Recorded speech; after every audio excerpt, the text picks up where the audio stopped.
Are you listening? Damn.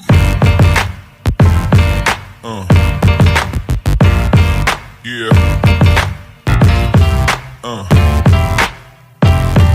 Yeah.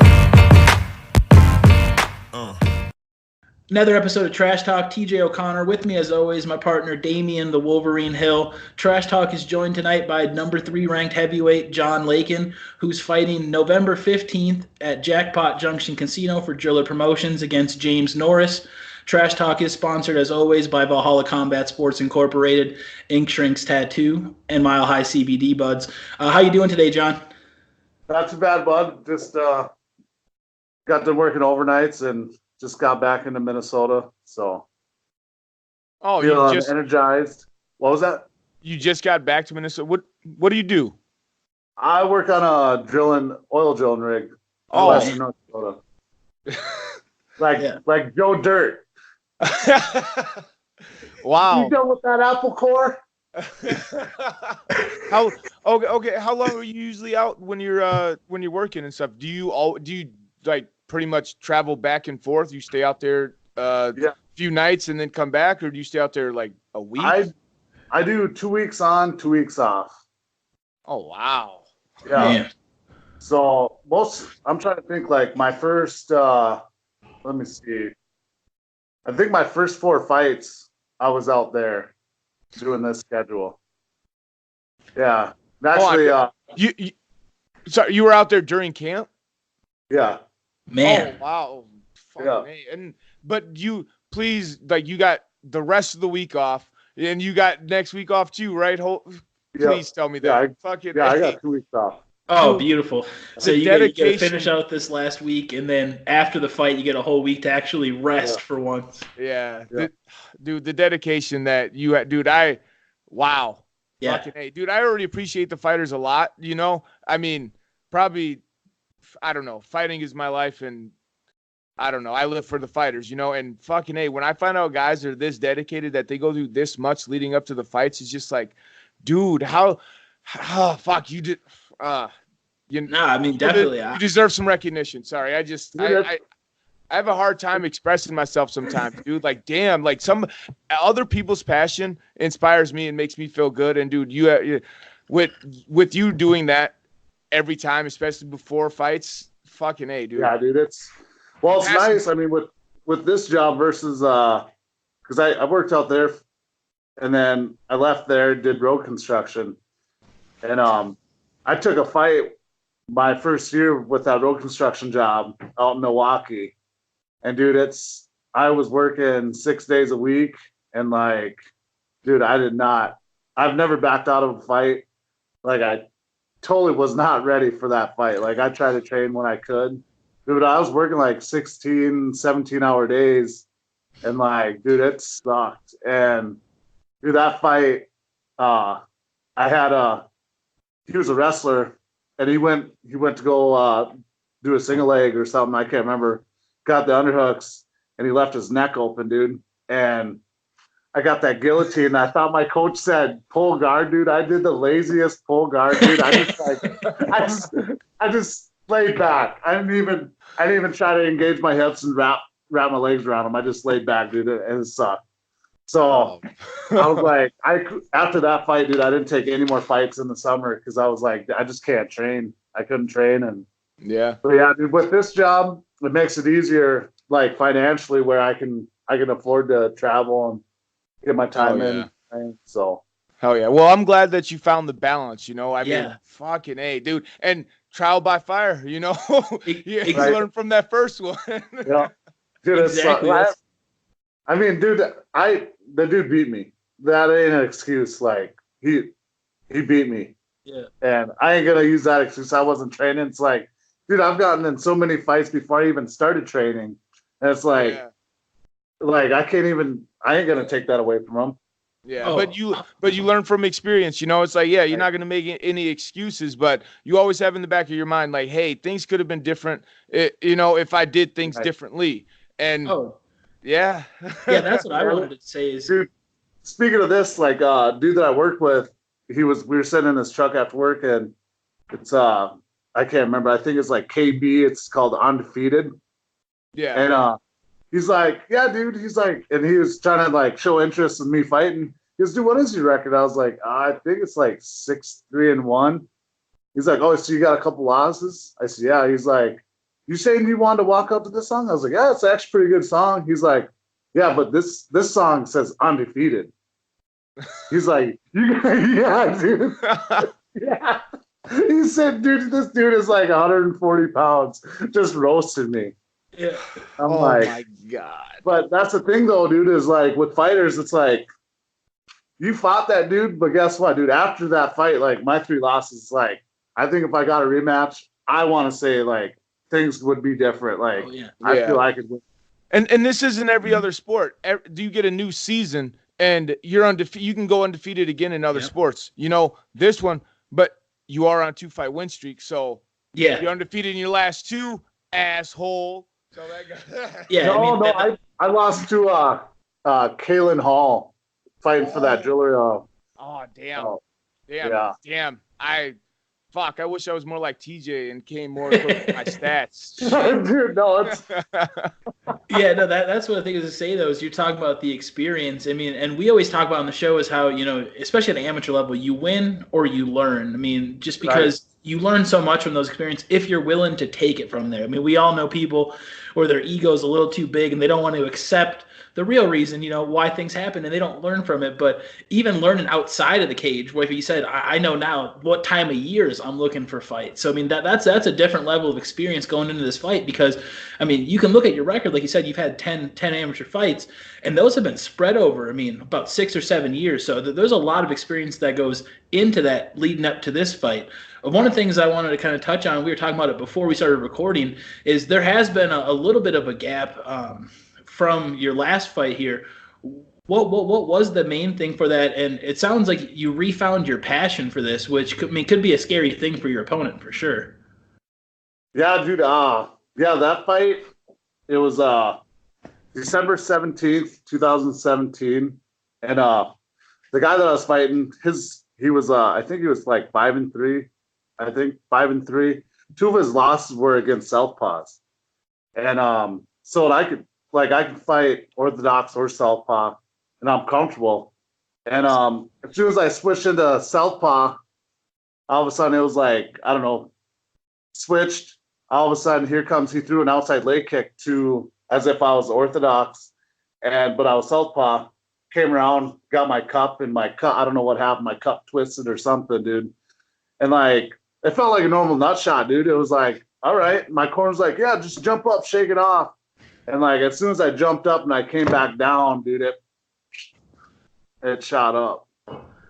I think I remember that. It hurt.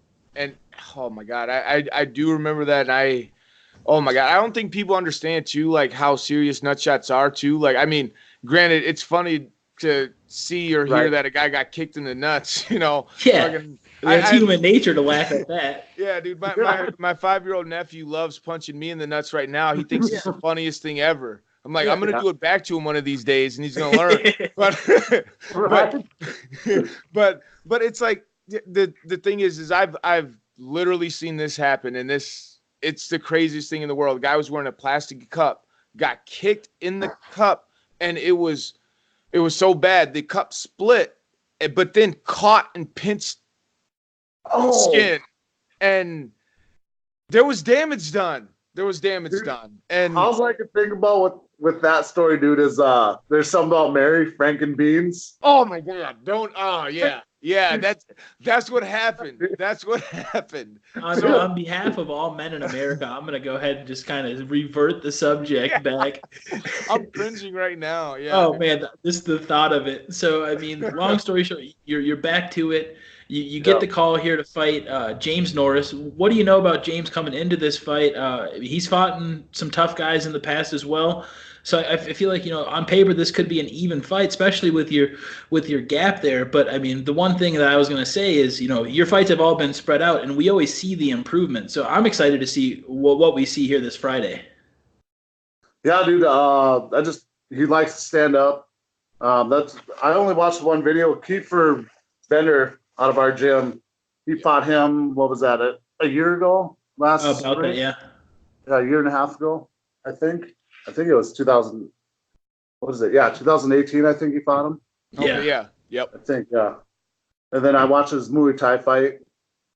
So, Yeah. yeah, Well, I mean, gonna let the hands go.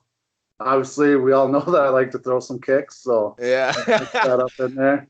I was telling TJ that before we started recording is Yeah. because I make all the highlights and stuff. I like making the highlighted intros, you know, like displaying your skills before they see the interview and everything. And I'm just like, dude, when I was rewatching all your fights, because I've seen you fight plenty of times, I'm like, damn, this motherfucker kicks hard as shit. What the hell? And you're so comfortable and fluid with your hands too. It's like, yeah, it's I don't know. It looks like you're about to set something up with your hands, and then boom, here comes a kick, and then you might follow it up with a combination. It's like it's awkward and it's hard to deal with. And I think you've made it hard to deal with. I mean, made your opponents realize that it's hard to deal with. And man, dude, I was trying to explain to TJ, dude. Yeah. You kick hard as fuck, and I please don't ever do that to me. If I ever make it out to your gym and we spar and we train, we're doing boxing only or wrestling. That's another thing. Like with this camp too, is I use kicks to set up punches, but this time around it was more focused on my hands and not really setting up anything with kicks. So just throwing, more concentrating on my hands versus with my kicks. I mean, my kicks are there. And no, dude, I'm excited, man. I don't know what I'm gonna do. Really, everyone has a game plan till you get punched, but dude, I'm just gonna go out there, have fun, and yeah, dude, I'm just excited. Everything's got to fall apart, dude. I had a pretty tough year this year, and dude, that's where I was like, bounce back, and I'm like, dude, I need a fight. Like, I need it. Hell yeah, it's an awesome. adrenaline rush. Yeah, dude. And actually, David, you inspired me, dude. I went and got myself a pair of aviators. Yeah. Back in the day, I remember seeing posters. I'm like, who is this dude? Oh my god, dude. The sunglasses literally started because my mom told me before my first fight that she wasn't going to come because she didn't want to see me walk around with the black eye. I was like, you won't. So I went and bought a pair of sunglasses. I'm like, see, you will never see me with the black eye now. You know, I bought the biggest pair of aviators, you know, and then after the fight, I was handed the glasses while I was inside the cage. And I just put them on. Like I was walking around all at weigh-ins because I warmed to the fights and everything. After my fight, no one came up to me and was telling me, "Hey, you're the guy that dominated the first round and then won by TKO in the second." They came up to me and said, "Hey, you were the guy with the glasses." Yeah. So I always wore the glasses after that. That's how people were going to recognize me. I'm like, "Yep, I'm the guy with the glasses," until you'd learn my name.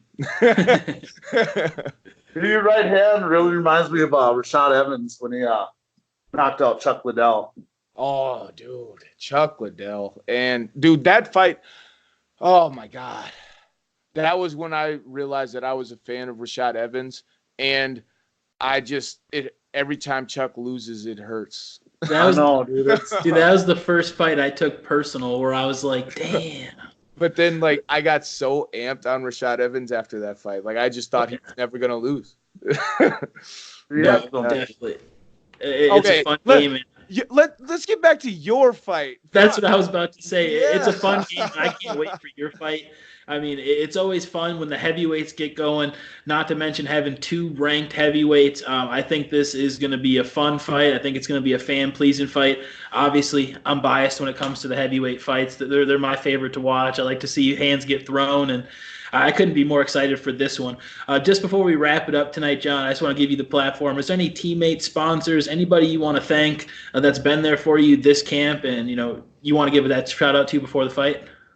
Oh yeah, dude. Fozzie's Smoking Barbecue, dude. Best barbecue ever, dude. I'm a heavyweight. And my one sponsor, dude, is from going in there and chowing down. Oh, yeah. Another one is Syntech Audio, dude. I got a badass sound system, my Silverado, dude. That thing pounds, dude. And And then my dad, Terry's on electric, dude. My dad's been, I don't know, he's my dad. He's talk shit. He's like, I don't want to see you get your ass whooped. I'm like, well, I guess you might just have to show up, dude. Yeah. But no, man, my parents been pretty supportive. Like they don't want to see me get beat up, but Yeah. my mom, dude, she never like watching sports and stuff, dude. My mom like boxing. She never really got into it. She's like, "Oh, you guys are watching boxing?" All of a sudden, dude, she's swinging punches too, dude. My mom's crazy. Hell yeah, dude. Oh my God. Dude, I love the fact that you got so much support and you got your family support and everything, dude. And this is one of the things, like, honestly, I feel like this was more of a conversation between just buddies hanging out than it was an interview, dude. Like, this is why I love doing this. And fuck, we're gonna have to have a beer after your fight. Oh yeah, dude, for sure. Oh, Man. yeah. Appreciate you again, John. Look forward to this fight again, everybody. That's November 15th, Jackpot Junction. Number 3, John Lakin going against number 7, James Norris. It's going to be a barn burner. I think it's the only heavyweight fight on the card, so you won't miss them. They're going to be the ones throwing the hardest punches. Are you listening? Damn.